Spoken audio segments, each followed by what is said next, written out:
Family নিয়েও হোটেলে থাকলে, কক্সবাজারে গেলে আমাদেরকে ২ বার ৩ বার চিন্তা করতে হয়। পলিটিশিয়ানদের আসলেই কোনো পার্সোনাল লাইফ নাই। আমাদের প্রাইভেসি নাই। আমরা আমাদের ফ্যামিলির লোকদেরকে নিয়েও আপনার রাস্তায় হাঁটতে ভয় পাই। রাষ্ট্রের সাথে রাজনীতিবিদদের দায়-দেনার সম্পর্কটা হচ্ছে যে আপনার কর্মী হিসাবে, রাষ্ট্রের সেবক হিসাবে যা করবার কথা ছিল, সেইটা আসলে আপনি কতটুকু করছেন, করছেন না।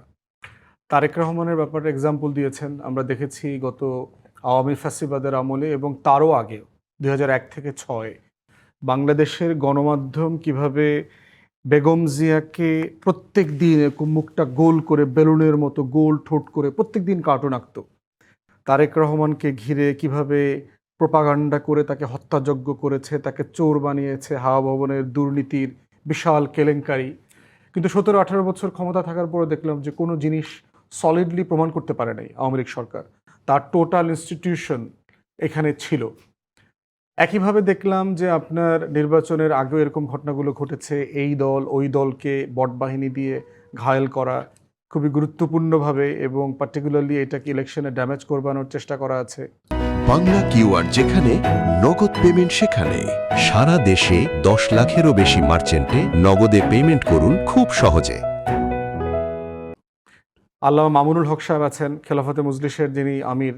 ওনাকে নিয়ে দেখলাম একইভাবে ওনার স্ত্রীকে নিয়ে উনি একটা রিসোর্টে গেছেন। সেখানে আওয়ামী লীগের লোকজন কিভাবে গণমাধ্যমকে পাঠিয়ে সিন ক্রিয়েট করেছে। এখন আজকে জামাতের ঘটনার ব্যাপারে যেটা এসছে, জামাতের স্টেটমেন্ট দেখলাম যে তারা এটা ইনভেস্টিগেট করতেছেন। তারা তারপরে দলীয় সাংগঠনিক সিদ্ধান্ত দেবেন। একটা বিষয় হচ্ছে যে এই ধরনের যে কোনো ঘটনা অনেকগুলো দিক আছে। একটা দিক হচ্ছে যে প্রাইভেসির বিষয় যেটা আপনি বলেছেন। পলিটিশিয়ানদের আসলেই কোনো পার্সোনাল লাইফ নাই। আমাদের প্রাইভেসি নাই। আমরা আমাদের ফ্যামিলির লোকদেরকে নিয়েও আপনার রাস্তায় হাঁটতে ভয় পাই। আপনার কে কোনভাবে ছবি তুলে ফেলে, রেস্টুরেন্টে খেতে যেতে পারছি না, একসাথে সকালে হাঁটতে পারছি না, পার্কে যেতে পারছি না।